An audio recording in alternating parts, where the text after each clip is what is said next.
안녕하십니까. 예, 오늘부터 또 금강경 새로 시작합니다. 이번에 하는 금강경은 명목을 금강경 지송설, 금강경 지송설 이렇게 정해봤습니다.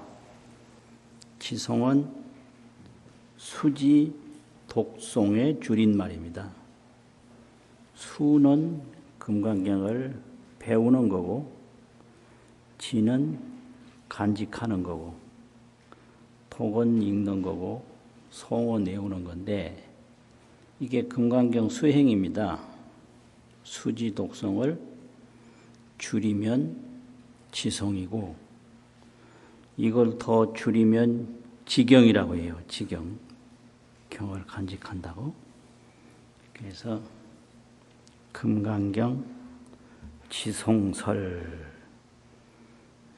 이런 제목, 이런 명칭으로 이번에는 시작을 하겠습니다. 먼저 오늘 할 내용이 법회 인유분 제1인데요. 인유라는 건 시작이란 말이거든요. 시작부다. 금강경 법회가 시작되는 부분 첫 번째다. 이것이 법회 인유분 제1이거든요. 먼저 여시아문서부터 부좌이자가 본문인데 금강반야바라밀경 제목부터 부좌이자까지 같이 읽고 그 다음에 설명드리고 그 다음 이야기 이어가겠습니다. 읽어보겠습니다. 시작. 금강반야바라밀경 여시아문일시불 제사의국 기수극고독원여대비 1250인구 이시세존식시 착의지발입사의대 성걸시거 성종차제거리 환지본처반사을수의발 세조기 부좌이좌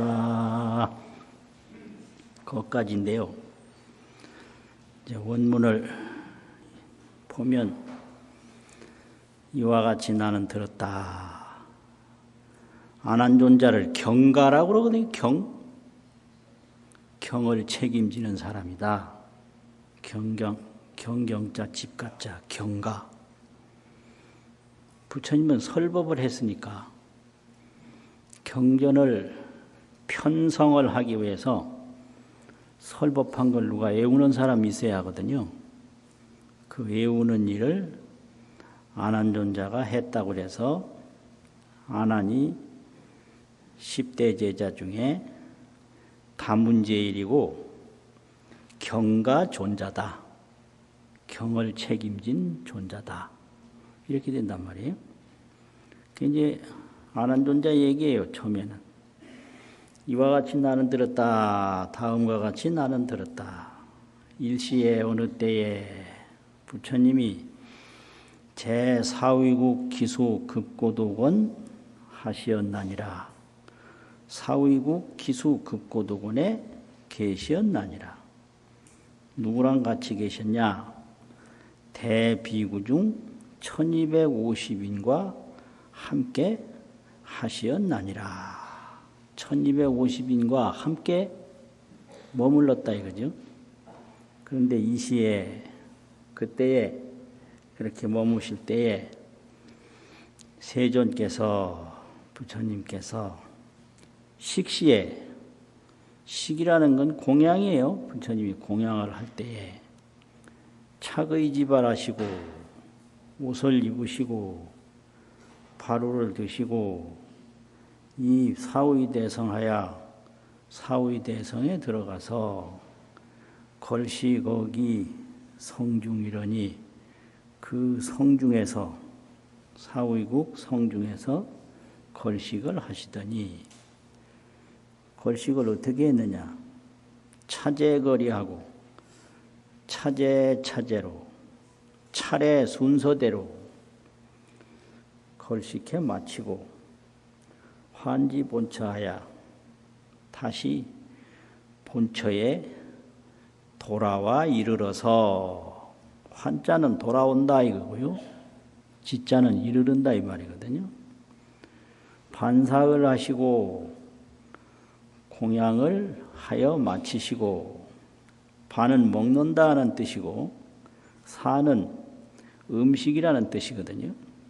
그래서 먹는다라고 식자를 하면 식이라고 발음을 하고 음식이라고 명사로 쓰면 사로 발음해서 여기서는 음식이니까 공양을 해서 밥반짝 식사를 하여 마치고 수의발하고 의발을 거두고 세조기하고 발을 씻어 마치고 부좌의조하니라 자리를 펴고 앉으셨나니라. 여기가 이제 시작부인데요.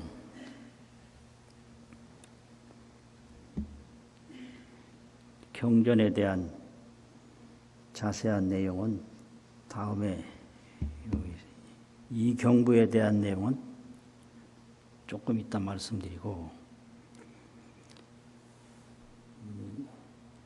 금강경 전체에 관련된 말을 조금 이야기를 하면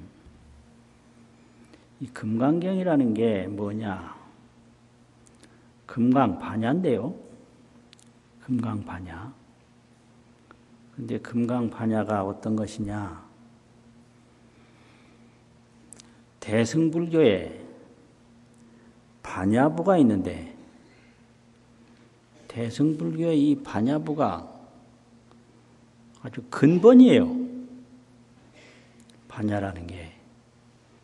그래서 대승불교의 중요한 3대부를 말할 때 반야부, 법화부, 화엄부 이렇게 얘기하고 5대부를 말하면은 정토부, 열반부 이러고요. 6대부를 말하면 유마부까지 이제 합쳐가지고요. 대승을 6으로 크게 나누면 6대부인데 그러면 반야부, 법화부, 화엄부, 정토부, 열반부, 유마부까지 하면 이제 6대부예요. 그런데 정토부, 열반부, 유마부는 이 반야부, 법화부, 화엄부에 다 포함이 돼 있어요. 그래서 크게 구분하면 반야, 법화, 화엄, 반야, 법화, 화엄이 대승불교의 기본이고 총체다. 이게 아주 기본인 동시에 총체를 이루는 것이 반야, 법화, 화엄인 것이죠. 그런데 이 반야부가 어떻게 구성이 됐느냐면 제부반야, 대반야 이렇게 돼 있어요. 제부라는 것은 여러 가지 부분, 모든 제자, 1부, 2부, 3부 하는 부자 써서 제부라고 그러는데 보통은 8부반야라고 돼요.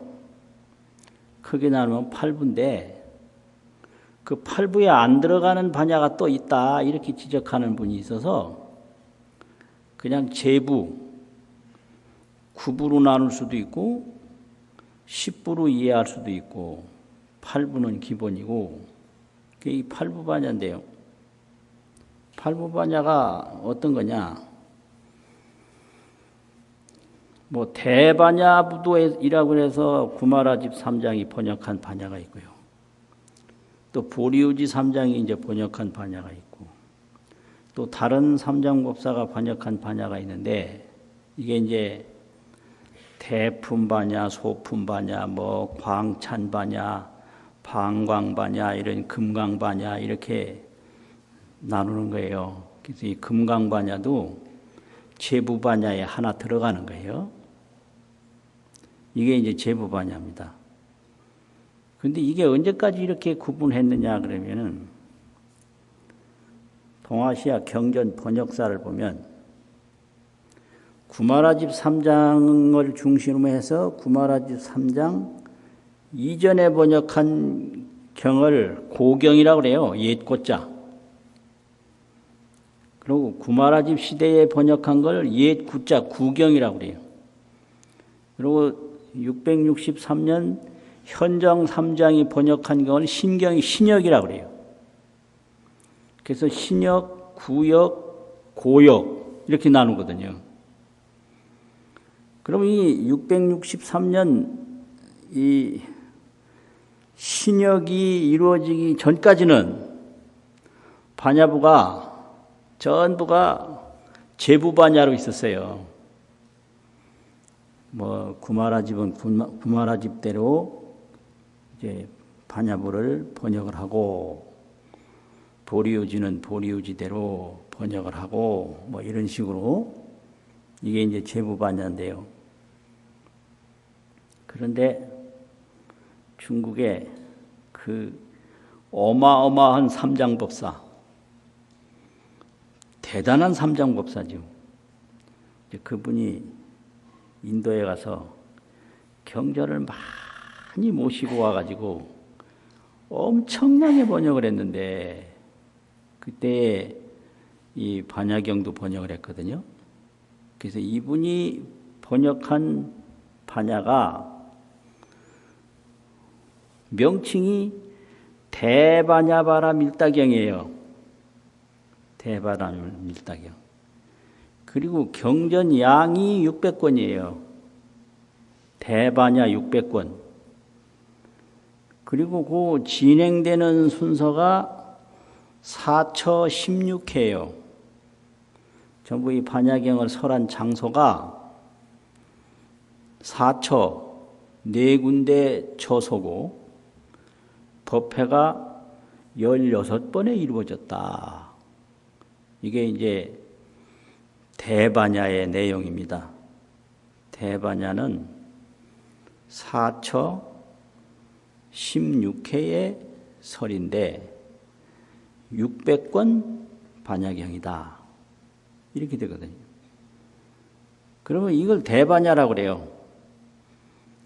그러면 이 사처 16회 소설 600권 대반야경에 우리가 지금 보는 금강경은 어디에 속하는가? 횟수로는 제9회설이고요. 16회 중에.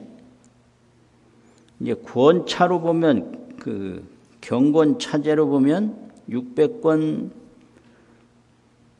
경문 중에 제577권에 해당을 해요. 우리가 보는 이 금강경이요. 이에 대해서 경을 이렇게 보면 팔부반야로 이해를 해서 금강경을 설명하는 이 논소도 있고요. 또 대반야 600권에 근거를 해서 금강경을 이해해 가지고 설명하는 방법도 있거든요. 그런데 841년에 입적한 중국의 규봉선사라고 있는데 이 동아시아 불교학에서는 대승불교 전체를 집대성한 분은 규봉이고 신화엄경, 화엄경이 이제 구화엄경은 60권 화엄경이고 신화엄경은 80권 화엄경인데 신화엄경을 집대성한 분은 청량국사예요. 그래서 이 동아시아 한문불교학에서는 누구를 표준으로 해서 대승불교를 이해할 것이냐? 기본이 규봉청량이에요. 규봉청량이 아주 기본이에요. 규봉에 의해서 동아시아 한문불교 대승의 기본을 이해하고 이 청량에 의해서 80권 화엄경의 화엄학을 이해하면 그게 아주 표준이거든요. 그거는 누가 이의를 달 수가 없어요.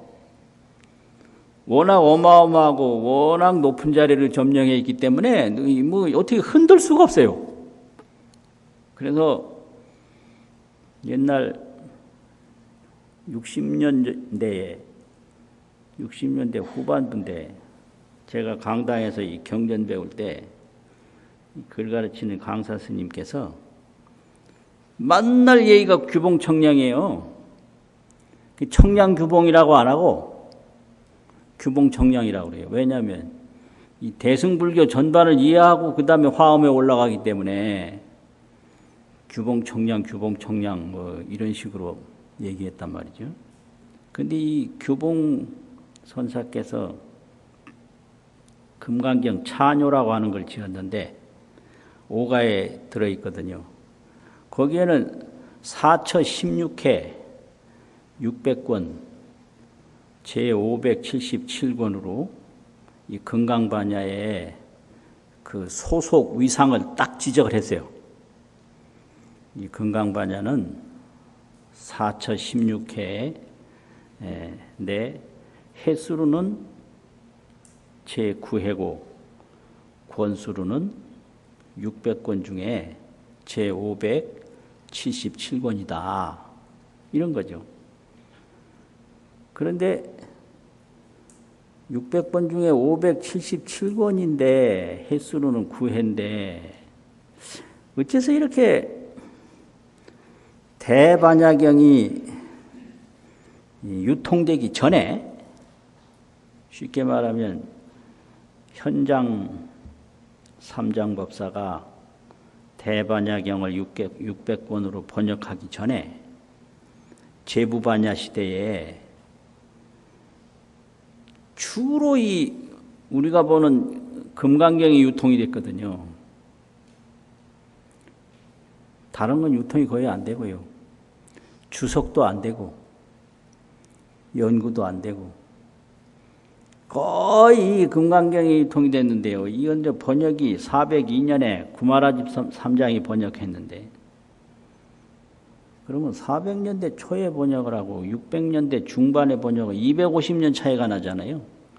그 사이에 엄청난 연구가 되고 엄청나게 독송을 했는데 제부반야 중에서도 대품반야라든지 소품반야라든지 방광반야라든지 이런 게 아니고 이 금강반야 이게 전부 그 인도의 무착보살, 천친보살 이런 분들도 이 금강경을 해석을 하고 또 이 해석을 이어받아서 중국에서도 전부 이 금강경을 이렇게 독송하고 연구하고 유통하고 한 거예요. 근데 그게 왜 그러냐 안 하는 거는 한두 마디로 말할 수가 없고요. 하여튼 수많은 제부반야도 있고 대반야 600권 반야도 있지만은 이 동아시아에서 유통된 건 금강반야 바라밀경이다. 그 이유가 뭐냐? 그건 한두 마디로 말하기가 어려워요. 이유는 분명히 있겠죠. 그런데 금강경만 보면 다른 전체를 이해하는데 굉장히 중요하기 때문에 이게 뭐 핵심이고 또 중요 부분이고 또 이거 읽기 좋고 또 이게 독송하기 참 좋고 이해하기 좋으니까 그랬을 것이다 라는 생각이 드는데 왜냐 이건 이제 함부로 말할 수가 없거든요. 그거 이제 그렇게 돼 있어요. 그렇게 돼 있는데 이 도대체 이 대승불교에서 반야바라밀이라는 게 뭐냐? 이 반야바라밀이라는 거는요. 그 600권 반야 중에 제593권에 있는 말씀인데 제593권에서 뭐라고 말씀하셨냐면 심심반야바라밀다는 심심은 심할 심자 깊을 심자 반야바라밀다는 심심해요. 심이 깊어요. 그냥 깊은 게 아니라 아주 심이 깊어요. 이런 깊은 반야바라밀다는 통섭을 하는데 통할 통자 보섭할 보자인데 여기서는 인도한다 소리요. 모두 인도한다. 통섭. 누구를 모두 인도하냐? 성문, 연각, 보살, 정등각. 성문 불자도 인도하고 연각 불자도 인도하고 보살 불자도 인도하고 정등각 최고 최상의 열애도 인도해서 일체법을 다 인도한다. 통섭이 거기까지 나오는 거죠. 성문, 연각, 보살, 급 그리고 정등각 일체법을 통섭한다. 모두 인도한다. 이렇게 돼 있어요. 그러니까 이 반야바라밀은 해당 안 되는 곳이 없어요. 발심수행한 성문승도 반야바라밀을 닦고 연각승도 닦고 보살승도 닦고 열애도 닦고요. 그래서 반야심경에서도 보리살타도 반야바라밀다에 의지하고 삼세제불도 반야바라밀다에 의지한다. 이렇게 되어 있거든요. 이게 반야바라밀이에요. 그러니까 수행을 뭘로 하든 참선으로 하든 주력으로 하든 뭘로 하든 반야바라밀다가 아주 기본인 거예요. 반야바라밀다를 이루는 거지 다른 걸 이루는 게 아니다 이 말이거든요. 어떤 수행이든지 반야바라밀다를 이루는 게 수행이에요. 반야바라밀다. 그래서 언제든지 마하반야바라밀 이렇게 나가는 거예요. 그래가지고 이 반야에만 금강이라는 말도 붙이고 마하라는 말도 붙여요. 마하반야, 금강반야. 육바라밀이 있는데 보시바라밀이나 지게바라밀이나 이 반야바라밀 이하에는 절대 마하니 금강이니 안 붙여요. 금강 보시바라밀 그런 거 보셨어요? 마하 지게바라밀 그런 거 보셨어요?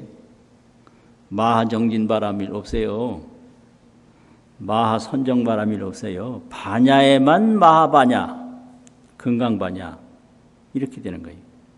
그래서 수행은 뭐냐? 반야를 이루는 거다. 반야를 이루는 게 수행이에요. 그래서 심심이라고 하는 거예요. 이거는 초발심 불자에서부터 최정각 삼세제불까지 해당 안 되는 데가 없어요. 반야라는 게. 그래서 삼세제불도 반야바라밀다에 의지하고 보리살타도 반야바라밀다에 의지하고 이런 거거든요.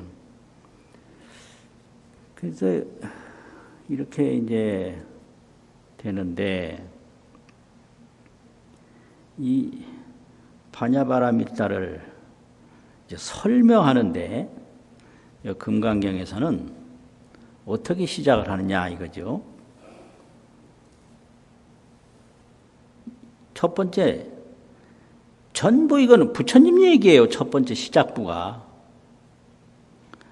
1255인이 모였다. 이거는 그 함께 머무는 대중이고 이분들이 중심이 아니거든요. 그때에 이렇게 나오는 거예요. 이시라는 거는 이때로 번역을 할 수도 있고 그때에 일시는 어느 때고요. 이시는 그 어느 때라고 지목하는 그때. 그게 이시거든요. 그때 누구를 설명하냐? 세존을 설명하는 거죠. 세존이 옷 입고 바로 들고 사의성에 들어가서 그 성 안에서 걸식을 하고 평상시 같이 쭉 이렇게 일상생활을 보이는 것만 말이죠. 그리고 차례차례로 걸식을 했다. 이 차례라는 게 뭘 의미하는가? 가다 안 가다, 가다 돌아가다 이런 건 아니고요. 그냥 쭉 그냥 가는 거예요. 이게 뭘 의미하느냐 그러면 취하고 버리는 게 없다는 얘기죠. 차제라는 거. 이 심신반야에는 취사가 없어요. 심신반야에 들어가면 취하고 버릴 게 없어요. 취하고 버리는 건 번뇌망상이에요. 심신반야는 불치불사요. 취하지도 않고 버리지도 않아요. 아, 이것도 심각하네. 번뇌망상이냐 심신반야냐.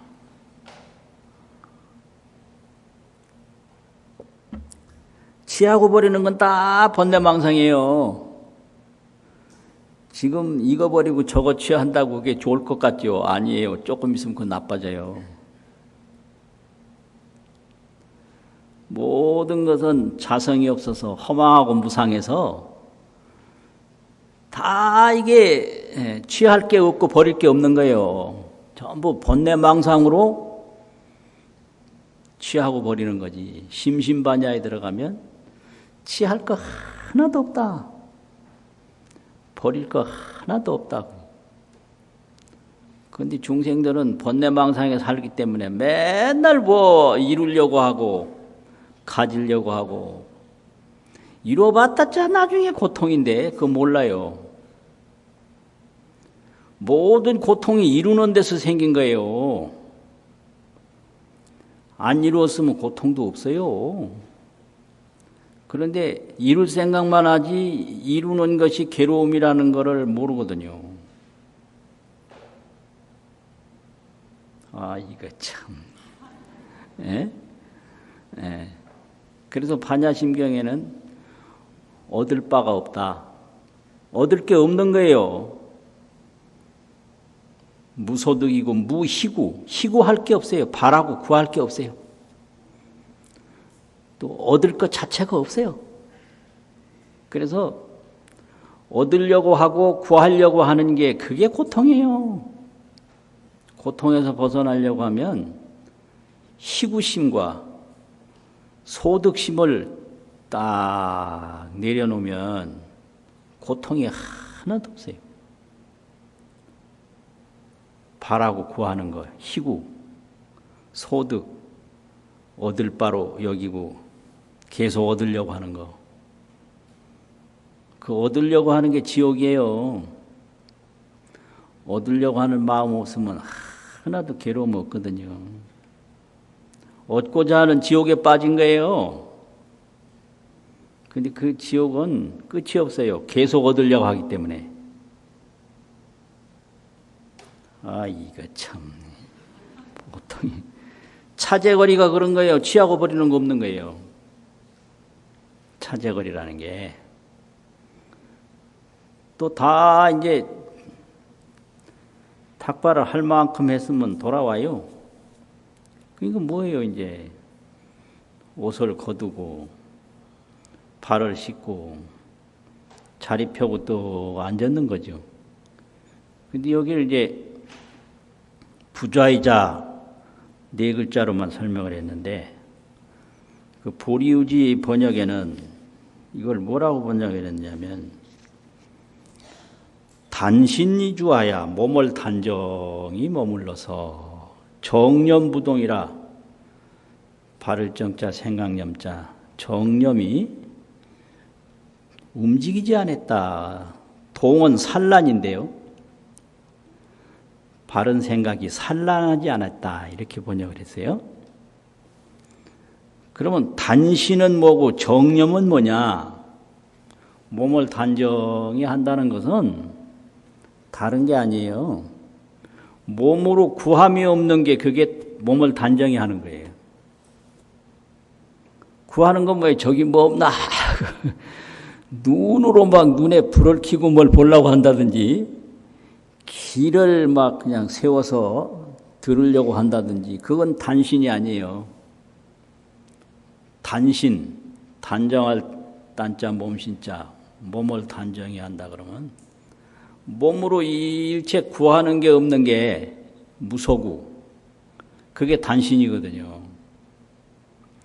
정념부동이라는 건 바른 생각이 산란하지 않았다. 생각으로 구하는 게 없는 게 그게 정념이 동요하지 않았다. 이렇게 되는 거예요.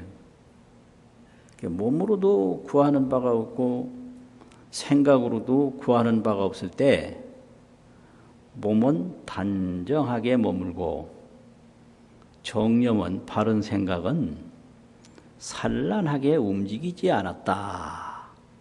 이렇게 되는 거거든요. 그리고 현장력에서는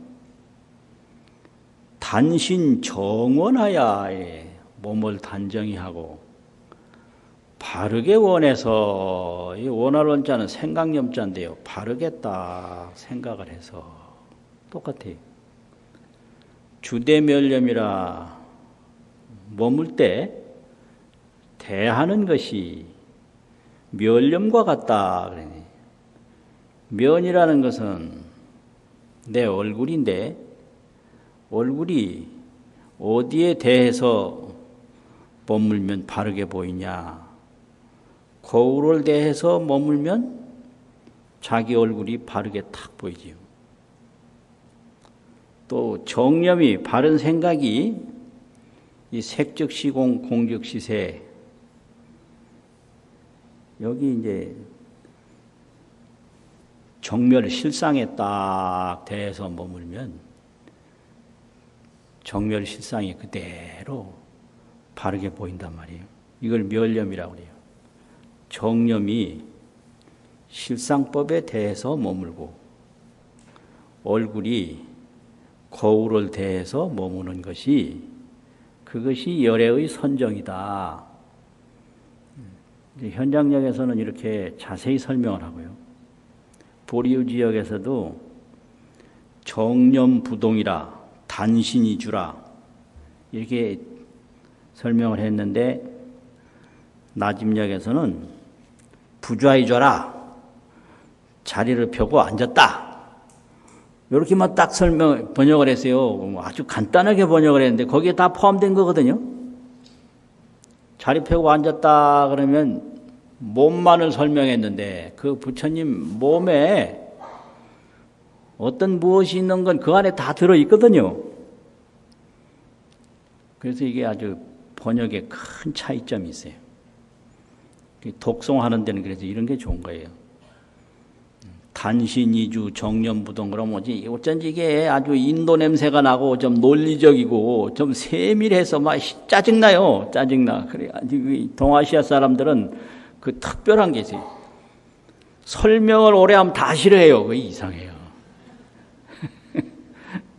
그냥 감으로 바로 툭툭 치고 나가야 되지, 설명하는 남자치고 인기 있는 남자 하나도 없어요. 진짜예요. 어떤 사람이 인기가 없나 봤더니 설명 많이 하는 남자가 인기가 없더라고. 그냥 감으로 툭툭 쳐서 사람들에게 감동을 주는 남자가 그게 인기 있어요. 감동은 못 주고 설명만 그냥 하려고 하면 인기 없거든요. 근데 이 구마라집이 이 동아시아 그 심성에 잘 부합을 하게 번역을 한 것 같아요. 그래서 독송할 때는 이걸 독송하지 다른 걸 안 하거든요. 그래가지고 부처님이라는 분이 이제 이런 분인데, 그럼 여기서 뭐가 드러나는가? 부처님을 말할 때 이게 딱 시작을 해서 이걸 일상 일용사라고 그러는데, 일상 나날이 항상 나날이 하는 거, 일용이란 말도 있고 일상이란 말도 있어요. 그래서 일상, 일용. 일용이라는 것은 나날이 하는 거예요. 날일자, 쓰룡자. 일상이라는 것은 나날이 항상 하는 거예요. 날일자, 항상상자. 그 일상, 일용에 이제 부처님을 설명했는데, 이런 부처님을 화신불이라고 그래요. 화신불. 대승불교에서 화엄에 올라가면 10신을 말했지만 화엄 이전에는 3신을 말하거든요. 부처님을. 이런 부처님을 화신불이라고 그래요. 화신불. 그러면 화신불은 뭐냐? 시생시멸을 해요. 보일시, 날생. 태어나는 것도 보여요. 언제 보이냐? 4월 초파일 태어나신 거거든요. 시생. 그래서 서가모니가 시생하셨다. 요게 쓰는 용어예요. 또 시멸을 해요. 돌아가시는 모습을 보여요. 2월 15일 날 열반제일이라고 해서 돌아가시잖아요. 또 이렇게 오고 가고 하는 게 이게 다 일상 일용사인데 이런 것을 응화현신이라고 그래요. 이 응할 응자, 변화할 하자. 그 적응해 변화해서 현신, 나타낼 현자, 몸신자. 이렇게 시생시멸로 응화현신하는 부처님이 일체제불의 무량화신이다. 이렇게 돼. 일체 모든 부처님의 한량없는 화신이다. 이거 화신불을 이렇게 표현한 거거든요. 다 거동이 보이잖아요. 바로를 들고 어디 가시고 언제 돌아오시고 자리에 앉고 이게 시생시멸 응화현신 일체제불 무량화신이다. 이 부처님이에요. 금강경에서 이렇게 화신불을 설명을 해요. 그런데 이 부처님 속에는 보신불이 있어요. 보답으로 얻어진 부처님이 그 화신불 안에 있는 거예요. 보답할 보자, 몸신자, 보신불. 그 보신불은 뭐냐면 무상보리를 얻은 분이 부처님인데, 무상보리. 가장 높은 깨달음. 더 이상 높을 수가 없는 거, 무상. 그 무상보리를 줄이면 무상각이잖아요, 무상각. 근데 화엄경에서는 최정각이라고 그랬어요, 최정각. 그 최정각, 무상각을 이룬 분을 부처님이라고 그래요. 그 보살의 깨달음을 얻었다. 그 보살이라고 하지 불이라고 안 해요. 그렇잖아요. 무상각, 최정각. 그 무상각, 최정각을 딱 이루는 순간에 무엇이 얻어지는가? 번뇌 망상이 일체 종지가 되는 거예요. 무상보리는 일체 종지다 이렇게 돼. 우리가 지금 번뇌 망상으로 살거든요. 구할 게 하나도 없는데 구하고 있는 게 그게 번뇌 망상이에요. 버릴 게 하나도 없는데 버리려고 하는 게 그게 번뇌 망상이에요. 지금 좋은 게 하나도 좋은 게 아닌데 그거 좋다고 하는 게 그게 번뇌 망상이고요. 지금 나쁜 게 하나도 나쁜 게 아닌데 그 나쁘다고 하는 게 번뇌 망상인데요. 그걸 가지고 살다가 무상각, 최정각을 딱 얻는 순간에 번뇌 망상이 일체 종지가 돼요. 일체 모든 종류의 지혜가 되는 거예요. 그게 일체 종지라고 그러거든요. 그래서 부처님을 무상각이라고도 하고 일체 종지라고도 해요. 그러면 그 일체 종지는 어디서 얻었느냐? 깨달음을 통해서 얻었어요. 그래서 그 깨달음의 보답으로 얻은 것이 일체 종지예요. 그래서 일체 종지를 보신이라고 그러는 거예요. 보답으로 얻어진 몸이라고. 그래서 원만 보신은 생일이 없어요. 무량화신은 생일이 있거든요. 다 출생한 날짜가 있잖아요. 그런데 원만보신이라고 그러는데 원만보신 노사나불은 언제 태어났는지 날짜가 없어요. 그건 왜냐? 일체재불이 깨닫는 날 얻어진 몸이기 때문에 언제 깨닫는지 모르잖아요. 그러니까 우리도 깨달으면 원만보신을 얻는데 그날 깨닫는 순간에 그 원만보신이 탄생하는 날이에요. 그게 일체종지란 말이에요. 그래서 무상보리 일체종지는 일체재불의 원만보신이다. 어렵죠? 재미없어요? 무상보리 일체종지, 무상보리를 얻어서 일체종지를 얻으면 그게 무상보리의 보답으로 일체종지를 얻었기 때문에 그 보답의 몸이다 이거예요. 깨달음을 통해서 지혜를 얻지 깨닫기 전에는 지혜를 못 얻어요. 그래서 그 깨달은 보답으로 얻은 게 지혜 몸이에요. 그 지혜 몸은 하나도 부족한 게 없어요. 그래서 원만보신이라고 그래요. 그러면 부처님이 뭘 깨달았는가? 깨달은 분은 그 부처님인데, 님. 깨달은 법은 뭐냐 이거죠. 그거를 청정법신이라고 그러는데요. 청정법신을 이제 뭐라고 그러느냐? 정멸실상 진여법계 이렇게 설명을 해요. 정멸실상이라 이 정멸은 생멸이 없는 거예요. 실상은 허상이 없는 거예요. 생멸 없이 허상이 없는 진실상, 그걸 정멸실상이라고 그러거든요.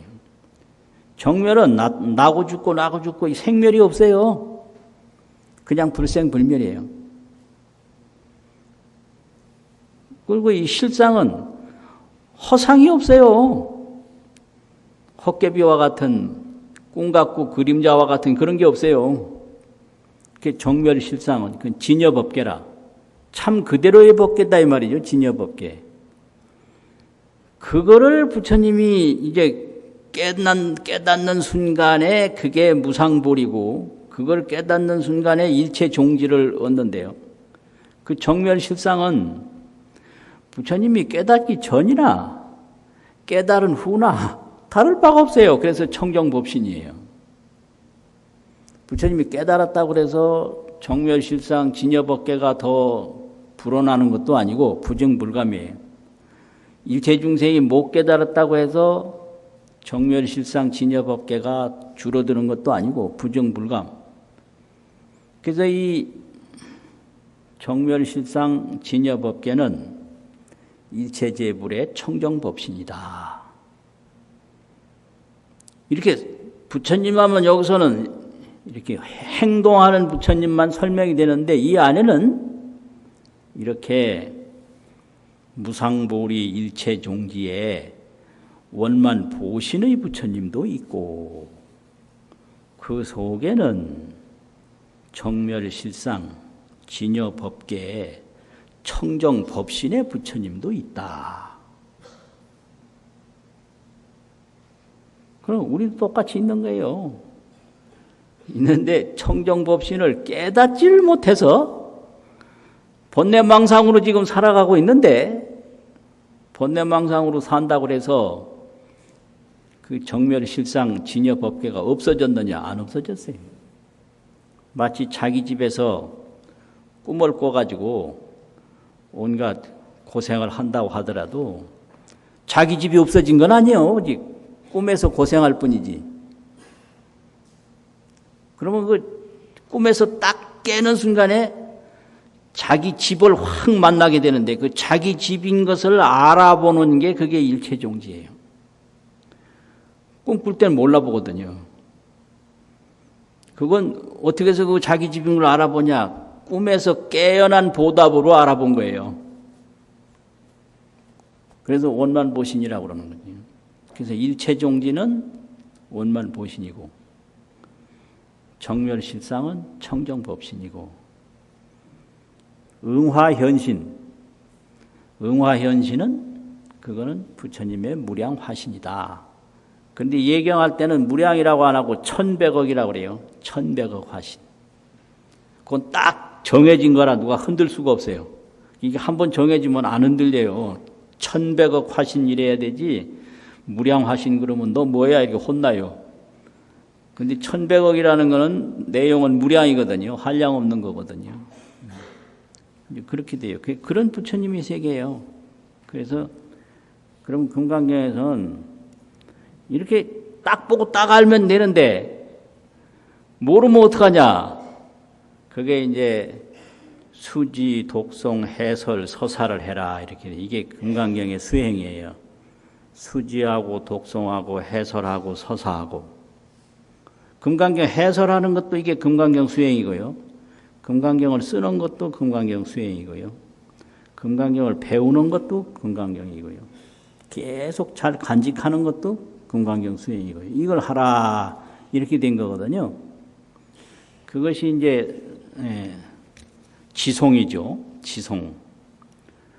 그런데 이 금강경을 이제 수지, 독송, 지송하기 전에 그 옛날에 예찬문에 보면 예경하고 참회하고 하는 의식문이 예찬문인데 이제 그런 말씀이 있어요.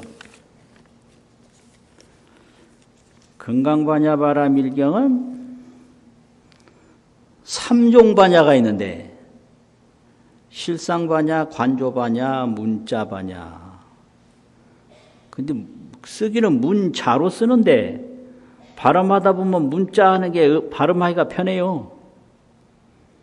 근데 이게 글자보다 말이 먼저기 때문에 말하기 쉬운 대로 발음해야 돼요. 어떤 건 뭐 글자대로 한다고 그러고 잘못하는 거예요. 글자가 먼저 생긴 게 아니에요. 말이 먼저 생긴 거예요. 그 글자대로 써도 글자대로 그대로 발음하면 또 안 되는 것도 있어요. 예를 들면 쓰기는 잠자리라고 쓰는데 우리가 이불 피고 자는 그거를 잠자리라고 했다가는 그 잠자리는 그 날아다니는 곤충이에요. 자는 곳은 쓰기는 잠자리 쓰는데 잠자리 이래야 되거든요. 그러니까 발음과 문자가 틀릴 때는 언제든지 발음을 택하는 게 그게 원리예요. 말이 먼저 생겼기 때문에. 그 어중간하게 알면요, 그게 아주 망치는 거예요. 망치는 거예요. 그냥 문자, 이거 발음하기 좀 그냥 하면 돼요. 실상반야, 관조반야, 문자반야. 그러면 실상 그대로 정멸 실상에 들어가는 것도 반야고, 딱하니 이렇게 망념을 쉬고 진실을 보는 게 관조인데, 이렇게 관조하는 것도 반야고, 문자를 수지 독송하는 것도 반야다. 그래서 실상, 관조, 문자 이 세 가지가 있단 말이죠. 문자 3. 일일 반야 개구조. 하나하나 반야가 다 부족하다. 실상 반야도 부족하고 관조 반야도 부족하고 문자 반야도 부족하고. 그러니까 수지 독송 차경문 하면 이 금강반야바라밀경을 수지하고 독송하면 차경문. 원성 피안 대공덕이라 저 피안에 대공덕, 피안 대공덕이 일체종지거든요. 그 극락세계예요. 그 피안 대공덕을 원만히 이룬다. 그런 개성이 옛날부터 있었어요. 그래서 이거를 컴퓨터로 크게 빼서 이렇게 적어봤는데요. 이게 한 40 넣은 거예요. 이게요. 이게 보이십니까, 이거? 카메라라도 잡아놔야 되는데. 밑에는 한자고 위에는 한글이기 때문에 똑같아요. 그 제목은 개경문, 개경, 10개자 경경자, 경을 여는 글이다 이거죠. 개경문이 뭐냐? 실상 관조 문자 3 일일 반야 개구조 수지 독송 차경문. 보여요 밑에? 잘 안 보이죠? 안 보여요? 아 이거 열심히 들긴 드는데 이거 하나 이거 많이 힘 빠지네. 원성 피안 대공덕. 그래서 이게 개경문이기 때문에 이제 앞으로 지성에다가 중점을 두니까 이걸 이제 읽기 전에 이걸 먼저 읽고 건강경 외우면 더 의미가 있지 않나 싶거든요. 자, 이제 다시 한번 원문 읽어보고요 하는데 금방 외우라고 할 수는 없으니까 이제 처음에는 제가 이걸 시작하고 여시하면서부터 함께 하시면 되겠습니다. 금강반야 바라밀경 실상 관조 문자 3 일일 반야 개구조 수지 독송 차경문 원성 피안 대공덕 여시야문 일시불 제사의국 기수급고독원 여대비구중 천이백오 인구 이시세존 식시착의 지발입상의 대성걸 시거 기성중차 거리환지본 처반사을 수의발 세조기 부좌이좌 수고하셨습니다.